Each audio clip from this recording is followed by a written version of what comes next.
masih semua masih masih oke. Bapak gimana meyakinkan publik bahwa ini hanya 3 minggu bisa disulap jadi tempat penampungan yang lain?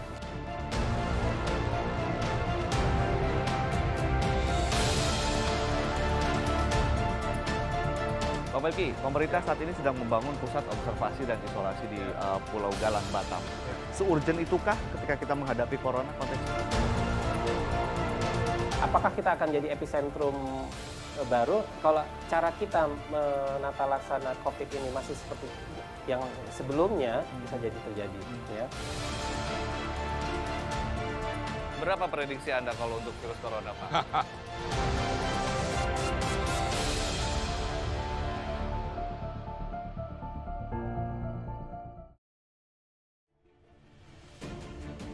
Menteri Kesehatan Terawan Agus Putranto yakin Indonesia mampu menangani virus corona.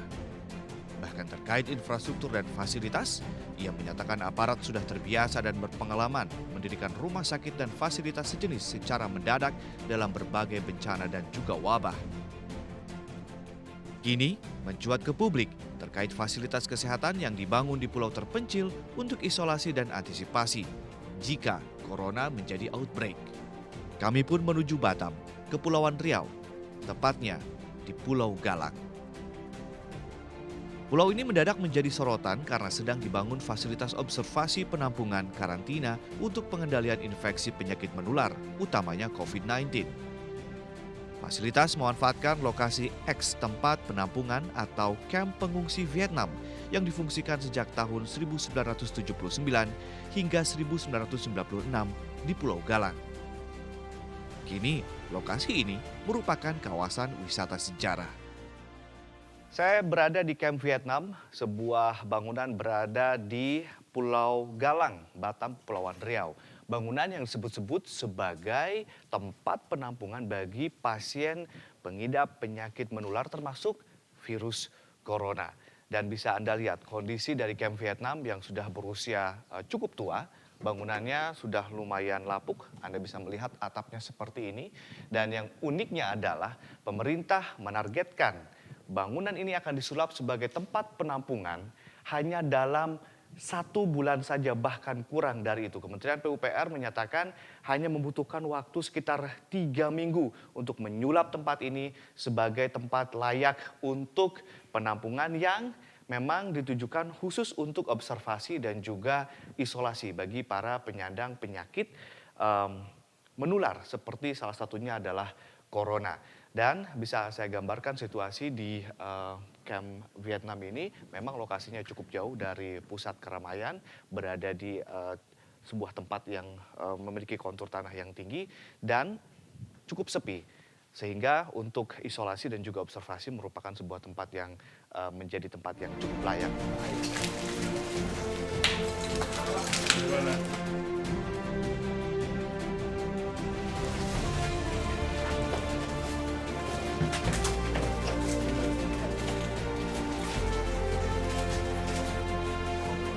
Pak Menteri, yang pilih lokasi ini siapa? Lalu kemudian kenapa lokasi ini yang dipilih dan bangunan ini yang dipilih?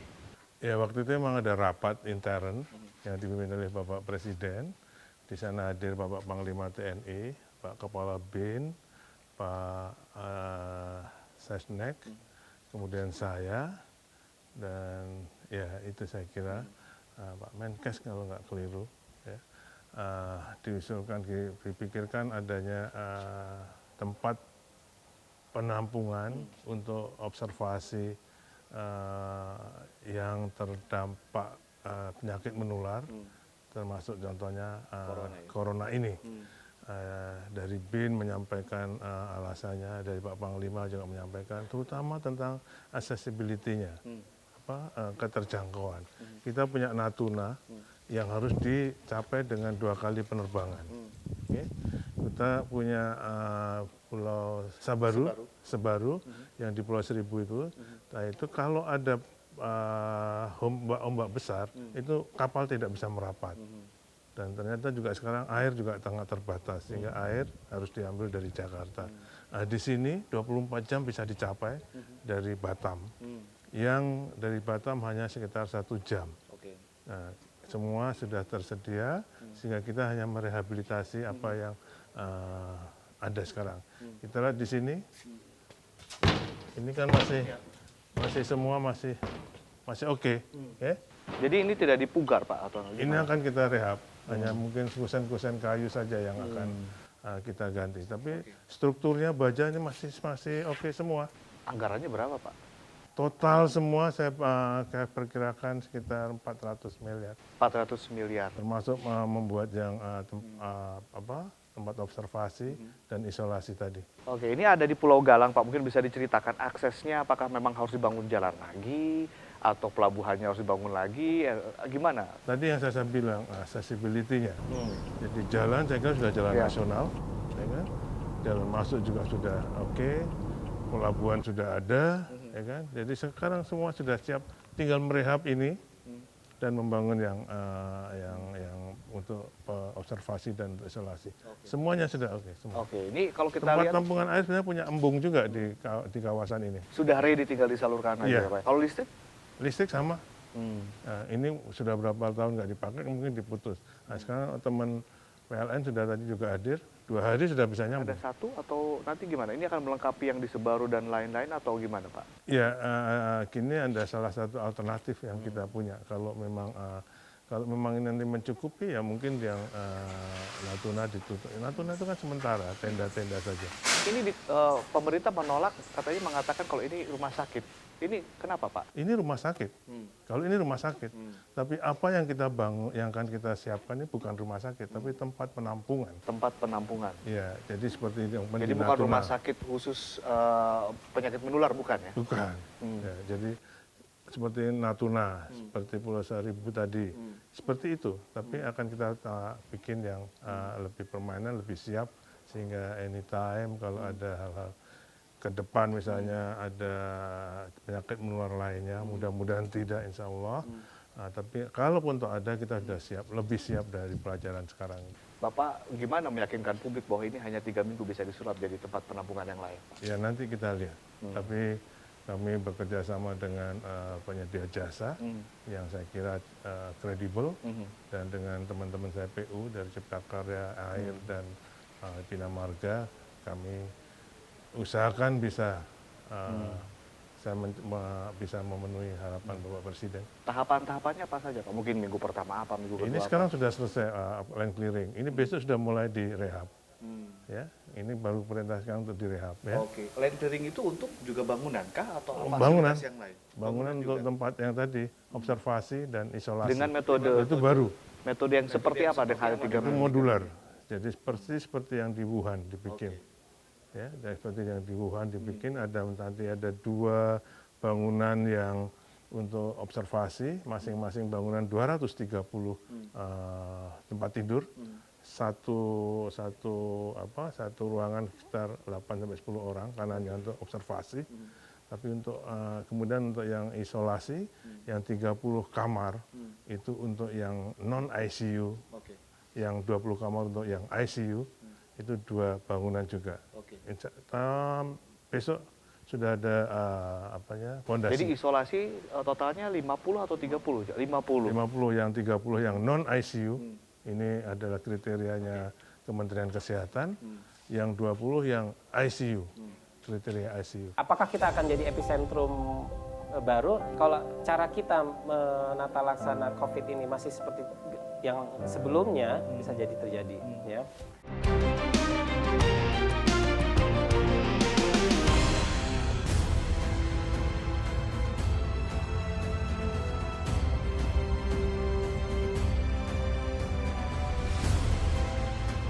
Apakah pembangunan fasilitas semacam ini menjadi sebuah hal yang mendesak dengan perjalanan kasus COVID-19 di Indonesia hingga saat ini? Lalu apa fasilitas yang harus ada dalam kompleks fasilitas observasi dan isolasi Pulau Galang?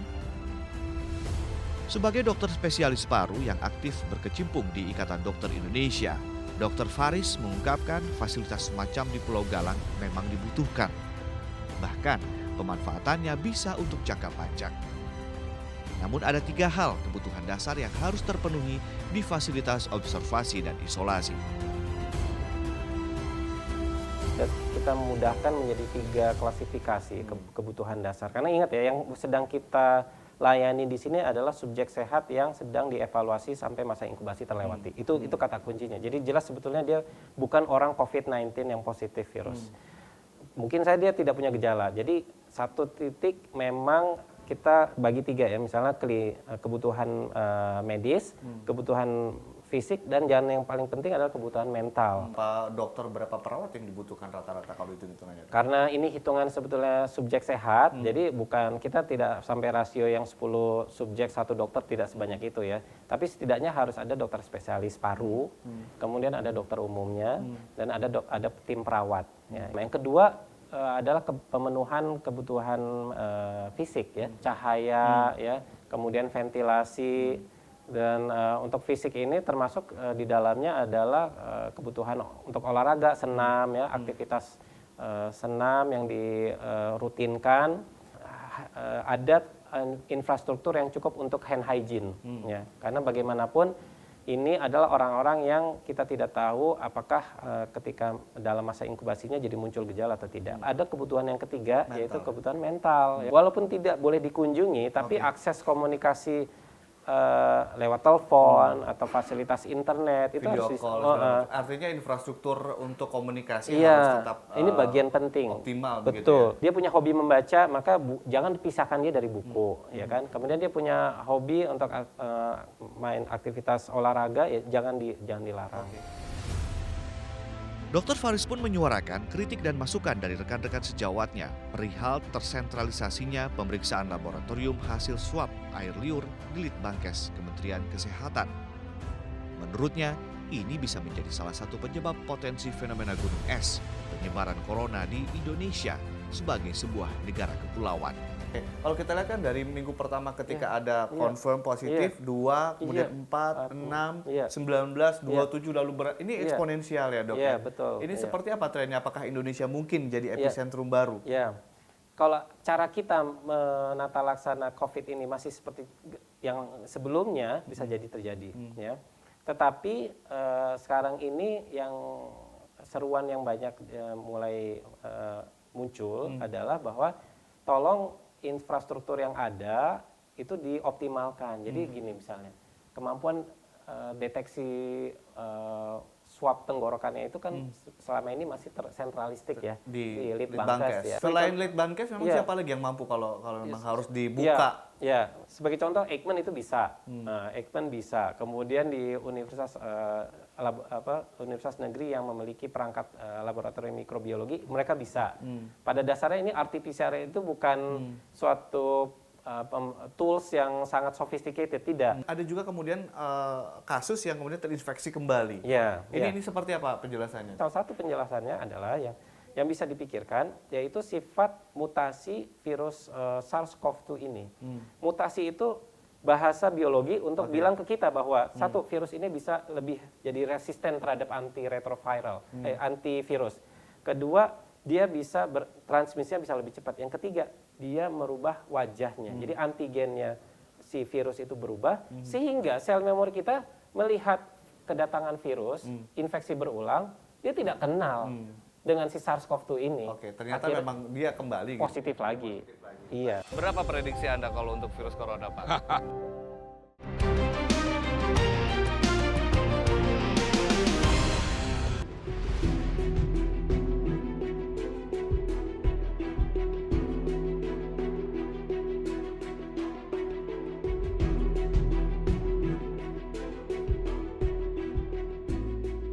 Bang Melki, pemerintah saat ini sedang membangun pusat observasi dan isolasi di Pulau Galang, Batam. Seurgent itukah ketika kita menghadapi corona konteksnya? Ini momentum yang baik buat kita juga menyiapkan fasilitas kesehatan, rumah sakit atau semacam itu dalam rangka menghadapi corona maupun juga ini antisipasi ke depan. Wabah apapun itu. Apapun itu, karena kan aturan main kita sudah miliki. Bahwa ada instruksi presiden untuk kita mempersiapkan berbagai lembaga untuk antisipasi soal ini. Yang pasti kan kita punya sudah 100 lebih, 137 atau bahkan 140-an sekarang rumah sakit rujukan untuk pasien yang positif ataupun suspek virus corona. Nah yang sudah sekarang ini ada di Sulawesi Saroso kan ini yang betul-betul sudah punya pengalaman dari mulai zaman flu burung. Nah tapi yang kita akan hadapi kan bukan cuma sekedar corona hari ini. Sehingga dengan kita membuat rumah sakit atau fasilitas kesehatan yang ada di Galang ini sebenarnya membuat Indonesia juga lebih confidence ketika kita akan mendapatkan situasi semacam ini lagi di kemudian hari. Hari ini saja juga kalau memang andai kata akan ada perkembangan dari situasi yang positif corona ini, saya kira juga rumah sakit kita juga bisa jadi juga mungkin akan tidak cukup siap. Jadi butuh lagi taman yang semacam yang kita buat di Galang ini. Dan saya usul jangan cuma di Galang. Galang untuk Indonesia Barat, tapi juga kita sama untuk Indonesia Tengah dan Indonesia Timur. Karena geografis Indonesia Betul. begitu luas begitu Kita kan ya. besar sekali nih. Terbang dari Papua kalau ada misalnya di situ ada kenaikan yang positif corona misalnya ya, misalnya. Kalau dia mau diterbangkan ke Galang kan jauh sekali. Sebaiknya ada di Indonesia Timur. Misalnya dibuat katakanlah di kepulauan di NTT kan banyak atau kepulauan di Maluku kan banyak. Salah satu bisa di situ misalnya. Yang Indonesia Tengah juga mesti dibuat lagi. Antara Sulawesi dengan Kalimantan. Jadi kita punya minimal 3 nih. Barat 1, bisa juga mungkin lebih dari 1. Tengah juga ada dan Timur masih ada juga untuk rumah sakit.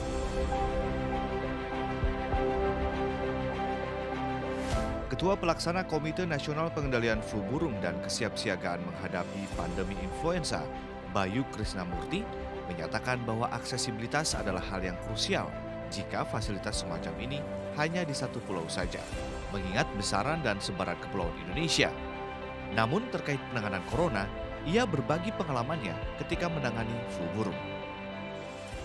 Oke, belajar dari flu burung. Anda juga dulu ketua komitenya begitu ya. Apa sih yang bisa dipelajari mulai dari katakanlah protokol komunikasi publiknya, penanganannya dan segala macamnya untuk diterapkan di corona ini? Kalau menurut saya sekarang sudah pemerintah tuh kalau menurut saya kita mungkin kurang memberikan apresiasi pada pemerintah. Pemerintah tuh sudah pemerintah saat ini ya, itu menurut saya sangat siap loh sebenarnya. Pada bulan Juni 2019, 6 bulan sebelum ada corona, Pak Jokowi itu sudah membuat impres kalau saya tidak salah untuk penanganan wabah. Itu ada perintahnya. Terus pada bulan Januari, Kemenkes Pak Terawan itu sudah mengeluarkan prosedur penanganan virus corona itu. Walau itu masih disebut virus corona, novel corona. Jadi sudah ada gitu kan. Tapi komunikasi publiknya mungkin. Nah, kalau menurut saya ini perlu dilengkapi. Dan sekarang beberapa komponennya sudah ada. Jadi misalnya sekarang yang sudah ada adalah otoritas tunggal untuk penanganan ini. Itu menurut saya sangat baik. Kemudian yang kedua sudah ada juga otoritas informasi. Ya, ini sudah sangat baik. Pak Yuri misalnya. Jadi Pak Yuri itu kalau ngasih statement selalu didampingi oleh the best knowledge that Indonesia have gitu misalnya.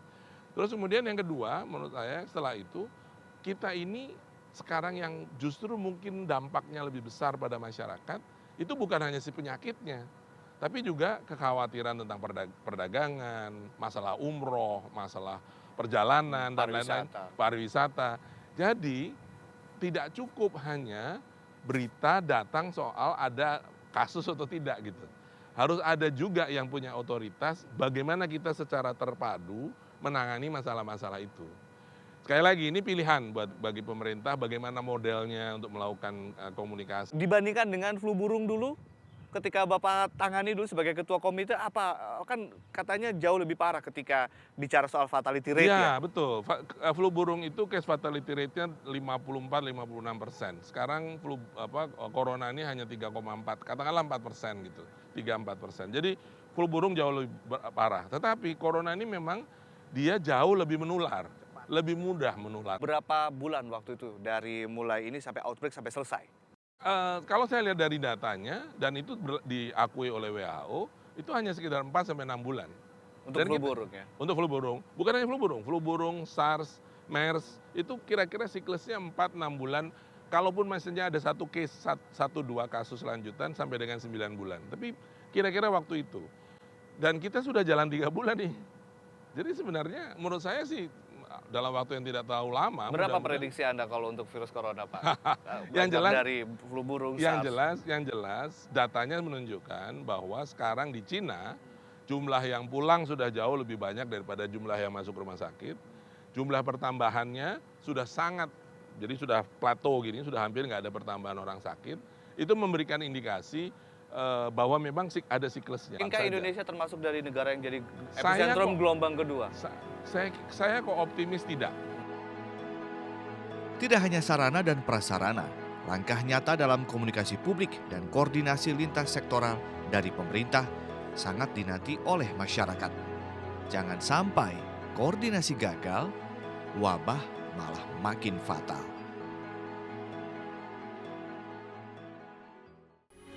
Metro TV, knowledge to elevate.